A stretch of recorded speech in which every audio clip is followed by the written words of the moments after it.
My name is Harry Jacobs, and I am the North of 60 Gamer, and welcome.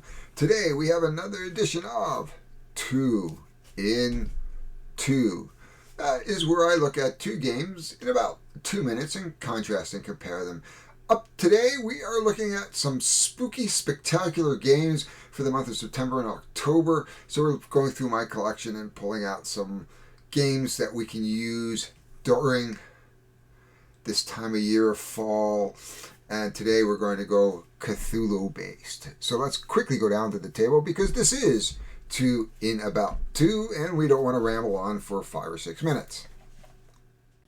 But before we get started, and you can see the two games below us, I just want to show you these couple neat birthday presents I got here. Look at that, a North of 60 gaming mug that I got made up for me. That's pretty cool. And of course this one is a Cthulhu mug. How fitting for this time of year. My wife bought this for me.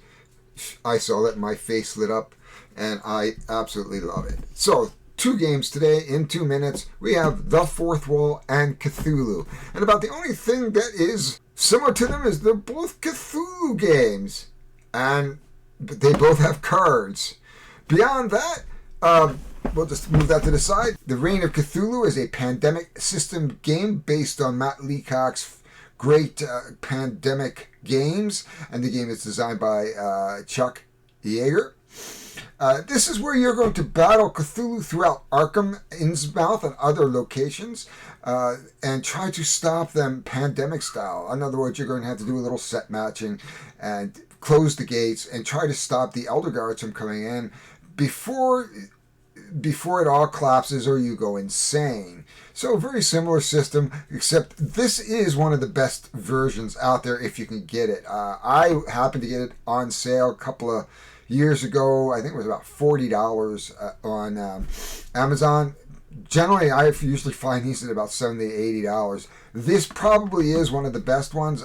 Iberia is another good one, where it just takes the pandemic system and just gives it a little twist and stuff. And there's some excellent minis in here, and we'll throw up some pictures behind me and above me as we look at that. But this is solely based on the pandemic system. If you've not seen the pandemic system, I highly recommend Will Wheaton's Tabletop Cafe or Tabletop Run Through. It's a lot of fun. But this is what it basically is. I Am the Fourth Wall. This one's an interesting one. This is where you're going, again, it is a solo or cooperative game or a one versus all. This is strictly a cooperative game, so we have two things in common. They're both cooperative. This one is where you are going to try to close gates. Again, very similar, except the gate is going to keep throwing things at you, nasty things, and you are going to be set matching. So in other words, if a monster comes out, you may have to have 2 science and a force to get rid of him. Each monster is going to bring its individual nastiness to the table. It's going to go on the street.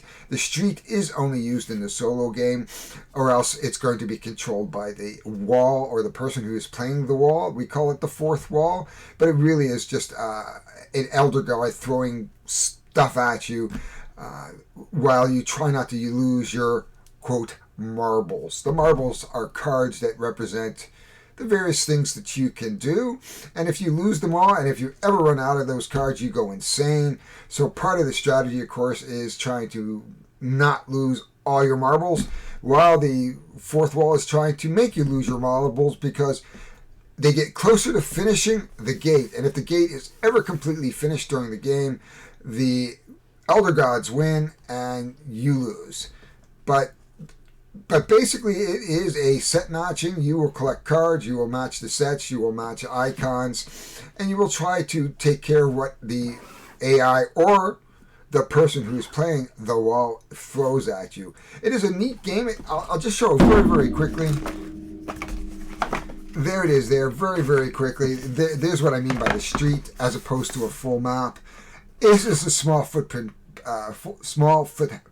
game. It is the deluxe version, but it is not that complicated. Neither game is particularly complicated.